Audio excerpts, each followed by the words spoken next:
Ya, jumpa lagi di channel YouTube Gusti Anom Official. Jadi prediksi saya salah ya. Saya memprediksi Indonesia akan menang dengan skor tipis atas Vietnam, tapi ternyata hasilnya Indonesia kalah telak 0-3 oleh Vietnam ya. Jadi betul kata Coach Justin bahwa untuk menilai sebuah tim itu tidak hanya melihat satu atau dua pertandingan saja, jadi harus melihat banyak pertandingan melawan tim yang kekuatannya lebih di atas dari timnas kita, baru kelihatan lah bagaimana bentuk sesungguhnya permainan timnas kita gitu ya. Jadi malam yang seharusnya menjadi suatu pembuktian bagi timnas Indonesia justru justru berubah menjadi malam yang sangat mengecewakan. Jadi kita bermain di kandang sendiri di Pakansari Bogor dalam suatu laga yang menurut saya sangat krusial di grup A. Ya, kalau kita menang, kita bisa lolos dan juga Vietnam tertatih-tatih gitu ya. Namun pada kenyataannya Indonesia harus mengakui keunggulan Vietnam dengan skor yang cukup telak 0-3 ya. Kekalahan ini menjadi sebuah pukulan yang sangat besar dan bagi peluang kita, timnas kita itu jadi semakin menipis gitu ya. Kita harus menang di laga terakhir melawan Singapura. Kalau tidak bisa menang, say to goodbye gitu ya. Jadi laga ini sekaligus membuktikan bahwa Vietnam itu merupakan salah satu tim yang paling matang di Asia Tenggara.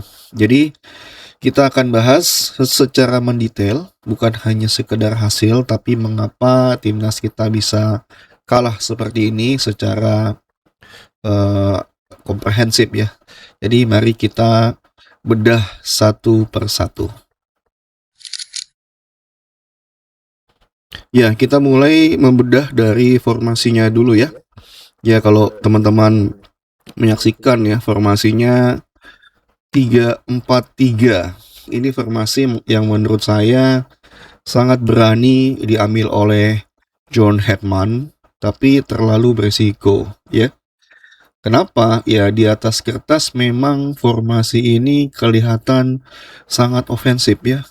Jadi kita punya 3 penyerang yang siap melakukan pressing. Jadi ini Tom Haye ada di sayap kanan, Morat Maun sayap kiri, dan juga striker Becker di tengah. Itu ditugaskan untuk melakukan pressing ke lini pertahanan Vietnam ya. Selain itu dari sisi tengah, jadi ada 2 wingback yang tujuannya itu bisa membantu serangan dari sisi sayap gitu ya. Dan 3-4-3 ini kalau kita lihat itu memang harus punya transisi yang cepat dalam menyerang maupun bertahan. Tapi semua itu ada syaratnya, dan saya melihat pertandingan semalam itu sepertinya timnas kita belum siap untuk bisa menggunakan formasi 3-4-3. Jadi memang untuk menggunakan formasi 3-4-3 ini, itu wingbacknya ya, itu harus mampu naik turun selama 90 menit ya. Jadi harus punya stamina yang cukup matang, cukup kuat ya.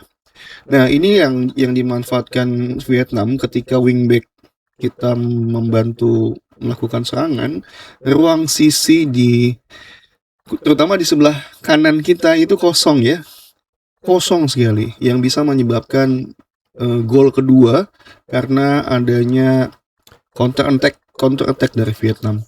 Ya Vietnam tidak buru-buru untuk menyerang, main santai, sabar menunggu ruang itu muncul. Begitu Indonesia kehilangan bola, damn, selesai.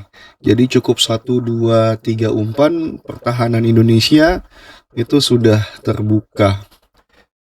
Ya, nah kita kan lihat memang dalam pertandingan seperti ini ya, kebobolan di waktu menit ketiga ya, itu sebuah mimpi buruk buat kita. Jadi gol cepat Vietnam itu membuat seluruh rencana pertandingan ya itu berubah semua ya kalau kita lihat ya. Nah ini prosesnya. Jadi kita lihat ya di sini ada salah antisipasi dari Nadeo ya.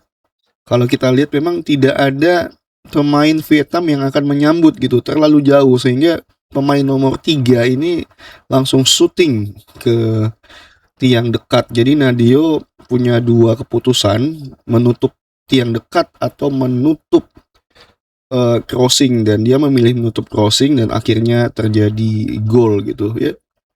Ini gol cepat yang langsung mengubah jalannya pertandingan. Nah, setelah tertinggal, ya Indonesia dipaksa untuk bermain lebih terbuka. Jadi akibatnya garis pertahanan kita itu semakin tinggi, ya. Gelandang-gelandangnya sudah mulai meninggalkan posisinya. Kemudian jarak antar lini udah semakin renggang.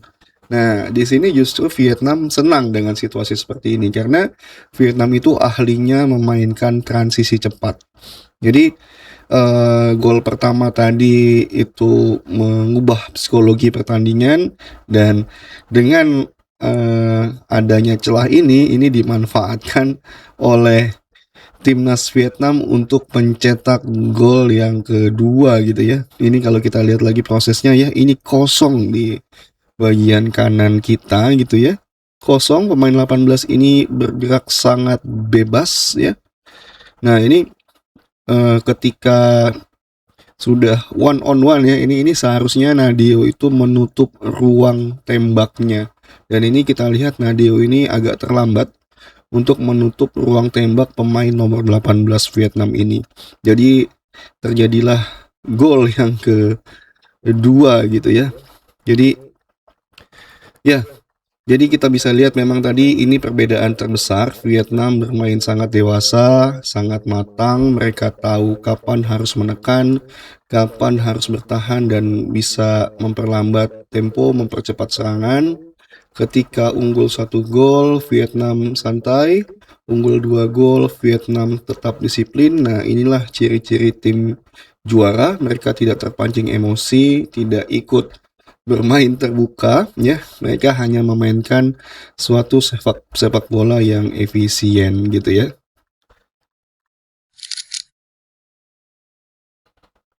Ya, memang Indonesia setelah tertinggal 2-0 itu di babak kedua ya, itu Indonesia berubah formasinya sehingga lebih mobile. Tom Haye yang tadinya di sayap kanan di babak pertama mengandalkan crossing, sekarang dibiarkan bebas. Jadi dengan adanya perubahan formasi ini sempat menciptakan beberapa peluang memang, tapi penyelesaian akhirnya jauh dari maksimal ya.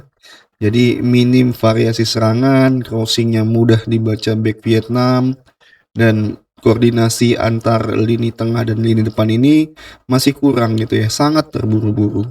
Nah, itulah yang dimanfaatkan untuk gol ketiga oleh Vietnam ya, yang dicetak oleh pemain naturalisasinya ini ya. Nah, ini kita lihat dibiarkan kosong tanpa ada pengawalan gitu ya. Nah, ini saya bilang tadi, ini sudah ditutup oleh back kita nomor 4. Kemudian ini Nadeo lagi sekali lagi, kipernya ini seharusnya menutup ruang tembak agar bisa memperkecil peluang penyerang itu bisa mencetak gol gitu ya. Itu yang sangat disayangkan ya. Jadi Vietnam tidak membutuhkan banyak peluang, tapi ketika peluang datang mereka langsung menghukum kita. Itu bedanya tim yang efektif, bukan sekedar menyerang saja gitu ya. Ya, jadi kita lihat memang mental bertanding Vietnam lebih siap gitu ya. Nah, jadi kesimpulannya, jadi kekalahan 0-3 ini memang menyakitkan, tapi hasil ini menjadi suatu pelajaran yang sangat penting. Indonesia masih punya kualitas pemain yang baik ya, namun sepak bola modern itu bukan hanya soal kualitas individu. Jadi yang menentukan kemenangan sebuah tim adalah organisasi permainannya, disiplin dalam menerapkan taktik oleh pelatih, dan yang paling penting adalah efisien dalam memanfaatkan peluang. Nah, Vietnam menunjukkan semua itu tadi malam sebagai bagian dari pembelajaran timnas kita gitu ya. Jadi kekalahan ini harus dijadikan bahan evaluasi oleh pelatih John Hetman ya, bukan sekedar alasan untuk menyalahkan 1-2 pemain, tidak. semua sudah berusaha yang terbaik bagi negara dan bangsa kita ya. Turnamen masih berjalan. Semoga respon timnas kita terhadap kekalahan ini menjadi pemicu semangat agar nantinya ketika melawan Singapura di hari Jumat itu bisa melakukan suatu perubahan, bisa lebih mengefektifkan serangan dan bisa tentu saja meraih kemenangan gitu ya. Jadi bagaimana menurut teman-teman, apakah kekalahan ini bisa memicu semangat kita melawan Singapura di hari Jumat nanti? Silahkan tulis pendapat kalian di kolom komentar. Jangan lupa like, subscribe, dan aktifkan lonceng notifikasi karena dengan adanya dukungan dari teman-teman semua, channel ini akan terus hidup, terus memberikan edukasi, terus menghadirkan analisis sepak bola yang tajam. Baik, demikian video kali ini. Sampai jumpa di video selanjutnya.